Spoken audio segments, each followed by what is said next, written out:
بسم الله الرحمن الرحيم والصلاة والسلام على أشرف المرسلين. طيب، احنا طبعا في الكلية متعودين ان احنا بيطلب مننا مشاريع عشان ننفذ يعني المواد الحاجات اللي احنا درسناها عملي، بالذات احنا في خصوص تخصص التكنولوجيا. فانا المرة دي مطلوب مني او مطلوب معايا انا والتيم بتاعي مشروع عن الماشين ليرنينج. فاحنا اخترنا وحددنا ان احنا نعمل عن الكريدت كارد فرود ديتكشن، عملية الاحتيال اللي بتحصل بالكريدت كارد والماشين وماكينة الاي تي ام. فابتدينا، انا دخلت جبت قلت اجيب الداتا سيت بتاعتي. طبعا هنجيبه داتا سيت اوبن سورس. كتبت طبعا عنوان الداتا سيت اللي انا محتاجها كريدت كارد فرود ديتكشن. دخلت اخترت الكريدت كارد اخترت الداتا سيت المناسبة ليا وليكن ديت. طبعا دخلت وعملت لها داونلود. طبعا انا عامل المشروع دوت قبل كده، بس انا بشرحه بعد ما عملته، بعد ما خلصت كل الايرورز اللي جاتلي. المشروع بعد الداتا سيت بعد ما تتحمل مضغوطة، ملف الاكستنشن بتاعه دوت زيب، بعمل لها اكستراكت طبعا عشان تتحول ل CSV فايل او اكسل كوما separated value. بعد كده بدخل، انا استخدمت كولاب. عملت كتبت في سيرش جوجل كولاب. كده دخلت نيو نوت بوك. دخلت كولاب ديت أداة بتقدمها جوجل عشان تبقى بيئة environment لكل مشروع، يعني يكون خاص بالمكتبات بتاعته الخاصة بيه ومخصصة ليه، كل حاجة مخصصة ليه هو، بدل ما أعمل هيدك على الجهاز كأن الجهاز دوت معمول للمشروع دوت بس. طبعا هنا كل خلية مخصصة ليها الكود بتاعها. أقدر أضيف تكست قبل الخلية وبعدها. هنا الملفات هنا بس بيها كونتنت. دي ملفات كأنها بيئة لينكس معايا. بخش ملفات الكونتنت بتاعتي. هنا الكونتنت بقدر أضيف فيها الملفات اللي أنا محتاجها. بضيف طبعا الملف بعد ما عملت له اكستراكت. طبعا انا عامل المشروع زي ما قلت، فهو دوت المشروع بعد ما خلص بالاوتبوت بتاعته كمان ظاهرة، بس هنشيلوه هنعمل رن نقول من الاول للاخر وهنشرح المشروع دلوقتي احنا خلينا المشروع يبقى دايناميك، بحيث لو احنا حابين نغير الداتا سيت في اي وقت نغير هنا في الفاريبل دوت بس، مش محتاج ان احنا نغير جوه الكود ذات نفسه ونلعب فيه. عملنا امبورت للبندز عشان نعمل تحليل بيانات وجبنا الشيب. طبعا هنا عندنا V1 و V2 حاجات مبهمة. الحاجات ديت الداتا سيت عشان ما تدكش حاجات للعملاء بتوع البنك دوت، فهي بتديها لك V2 و V1 حاجات مبهمة، بس انت ليك النتائج بتاعتها بس. إيه بعدها طبعا هنا عندنا بقى الديتكشن الفراود. هنا بيقول لك هو محدد لك الزيرو دوت للعمليات العادية ما فيهاش اي احتيال، الواحد ديت العمليات اللي فيها الاحتيالات كلها. هنا عملت ديسبلاي للعمليات. طبعا الزيرو دوت زي ما قلنا النورمال، والواحد ديت للفراود الاحتيالات. في باينة حتة صغيرة فيها، طبعا هنا بتبان اكتر. هنا باين طبعا الزيرو والفراود، فيه فراود طبعا. وهنا عملت فيجوال ليها علشان تكون ظاهرة أكتر. بعد كده قسمت التريننج داتا والتستنج داتا عشان الداتا يقدر يتمرن عليها وداتا يقدر يعمل تيست عليها، عشان أقلل من الأوفر فيتنج بتاع الموديل.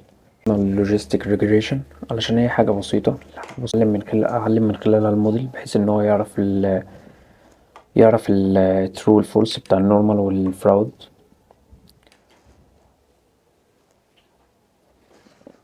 هو خلاص اتعلم، فأنا بعمل له بقى، يعني هو أخد الترين داتا خلاص، وهو دلوقتي بيعمل على التيست. ببدأ بقى أستخدم البرفورمانس ماتريكس.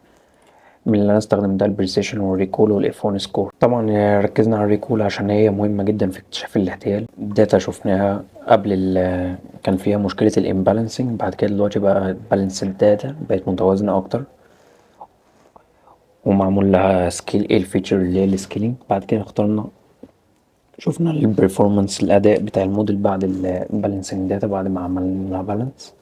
بعد كده عملنا لها فيجوال بريسيشن والريكول والاف 1 سكور. بعدها بدأنا نعمل كلاسيفاير باستخدام الراندوم فورست.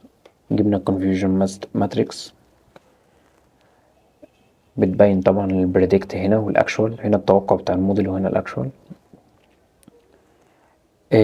بدأنا نستخدم الروك كيرف في الآخر عشان تبين معانا التخطيط بتاعه باستخدام مكتبة مودبايل. طلع في الآخر خالص التوب 10 important features. هنا ايه بقى العواميد المهمة اللي معايا اللي بتأكد لي ان انا هنا في احتيال معايا، اللي هي اللي بتأثر بتinfluence على الفرود ديتكشن. عندي العواميد V14 V10 ديت أهم العواميد اللي بتأثر وبتقول إن دوت عملية محتالة. طب ده هيفيدني في ايه؟ ده هيفيدني في ان انا في عملية دلوقتي في احتيال الموديل، مش الموظف هيفضل يشوف ديت محتالة ولا لأ. ففي دلوقتي موديل في تكنولوجيا، فأنا بدرب الموديل دلوقتي إن هو يشوف من خلال الفيتشرز ديت، هو خلاص يقدر إن هو يشوفها هي محتالة، يحدد العملية ديت فيها احتيال أو لأ. تمام. طب وليه اخترنا الريكول وليه اخترنا البريسيجن وليه اخترنا الاف 1 سكور؟ طبعا اختيار البرفورمانس ماتريكس مهم جدا، فانا اخترت البريسيجن. بريسيجن مثلا لما انا اقول ان ديت فراود اكون صح امتى؟ انا هكون صح لما انا اقول ان ديت فراود، ديت احتيال. الريكول اكتشف كل الفراود اللي عندي، فطبعا الريكول هتبقى اهم جدا في ان انا اكتشف كل عمليات الاحتيال اللي عندي اللي حصلت. والاف 1 طبعا بتجمع بين الاتنين، اللي مذاكرين ماشين ليرنينج طبعا او في المجال هيكونوا عارفين دوت. فديت بتكون مجمعة بين الاتنين. ليه ما استخدمتش الاكسيوري؟ الاكسيوري ممكن تبقى مضللة بسبب الامبالانس داتا. انا عملت لها بالانس في الاخر، بس انا برضو محتاج ان انا اكون دقيق جدا في الحاجات دي. طبعا بدأت هنا عملت ريموف لكل الاوتبوت، اقدر اعدل في التكست هنا. بصت اسيف المشروع كله بعد ما خلصته، باجي هنا بعمل سيف عشان مفيش حاجة تكون اتمسحت.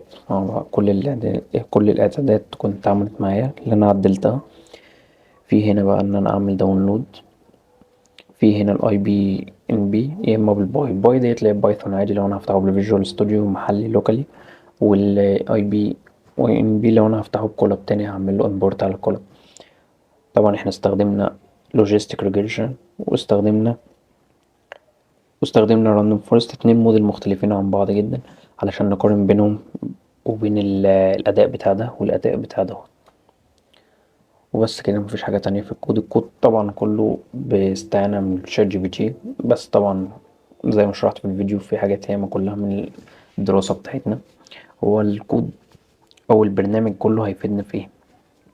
ان انا اقدر بعد كده لما اديله داتا سيت تانية معمول عليها نفس البروسيس يقدر هو يكتشف الداتا اللي فيها احتيال او اللي فيها فراود من الداتا النورمال. بس لازم تكون من نفس البروسيس. ممكن ان انا اعمل له ادفانس واخليه بالديب ليرنينج، بحيث ان انا اديله كذا بروسيس مختلفة واعمل له عليها تيستنج وتريننج، واقلل من موضوع الاوفر فيتنج، ودوت ان هو يكون برنامج او موديل قوي يقدر يكتشف الاحتيال من كذا بروسيس مختلفة.